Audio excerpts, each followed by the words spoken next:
ഇന്ത്യയിൽ തന്നെ ഏറ്റവും കൂടുതൽ പ്രതിഫലം വാങ്ങുന്ന സിനിമാ താരങ്ങളിൽ മുൻപന്തിയിലുള്ളവരാണ് രജനീകാന്തും വിജയും. സൂപ്പർ സ്റ്റാർ കൂലിക്കായി വാങ്ങിയ പ്രതിഫലം 200 കോടി എന്നായിരുന്നു പുറത്തു വന്ന റിപ്പോർട്ടുകൾ.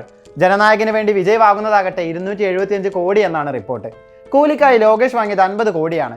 ഇതേ തുടർന്ന് കൈദി 2വിന്റെ സമയത്ത് നിർമ്മാതാവുമായി പ്രതിഫലം സംബന്ധിച്ച് തർക്കമുണ്ടായതായും റിപ്പോർട്ടുകൾ വന്നിരുന്നു. ഇക്കൊല്ലം തമിഴകത്ത് ഏറ്റവും കൂടുതൽ പണം വാരിയ ചിത്രമായിരുന്നു കൂലി. കോളിവുഡിന്റെ ആദ്യ 1000 കോടി എന്ന പ്രതീക്ഷയുമായി എത്തിയ ചിത്രത്തിന് പക്ഷേ 518 കോടി മാത്രമേ നേടാനായുള്ളൂ.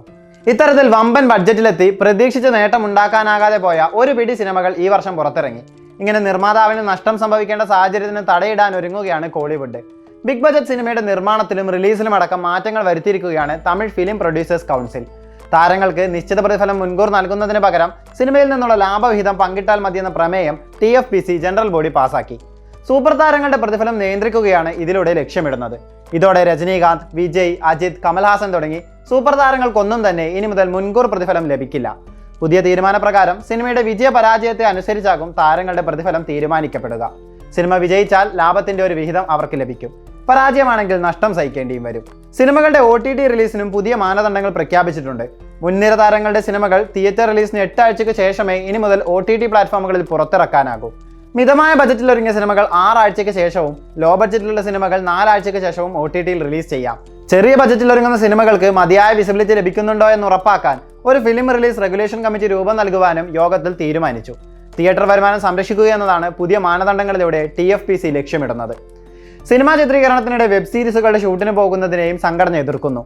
ഈ പ്രമേയം ലംഘിക്കുന്നവർക്ക് കൗൺസിലിന്റെ ഭാഗത്തു നിന്നുള്ള സഹകരണം ഉണ്ടാവില്ലെന്നും വ്യക്തമാക്കുന്നു. അവാർഡ് ദാന ചടങ്ങുകൾക്കും സംഗീത പരിപാടികൾക്കും മുൻകൂർ അനുമതി വാങ്ങണമെന്നും സംഘടന അറിയിച്ചു. അല്ലാത്തപക്ഷം നിയമ നടപടിയിലേക്ക് കടക്കുമെന്നും കൗൺസിൽ വ്യക്തമാക്കി. ഓൺലൈൻ ടിക്കറ്റ് ബുക്കിംഗ് തമിഴ്നാട് സർക്കാരിന്റെ കീഴിൽ വരണമെന്ന ആവശ്യവും പ്രമേയത്തിൽ ഉയർന്നു വന്നു. നിലവിൽ പ്രൈവറ്റ് സൈറ്റുകളുടെ കീഴിലുള്ള ബുക്കിംഗ് സിസ്റ്റത്തിന് സുതാര്യതയില്ല. ഇത് സർക്കാരിന് കീഴിലായാൽ നിർമ്മാതാക്കൾക്ക് ന്യായമായ വരുമാനം ലഭിക്കുമെന്നും കൗൺസിൽ വ്യക്തമാക്കി.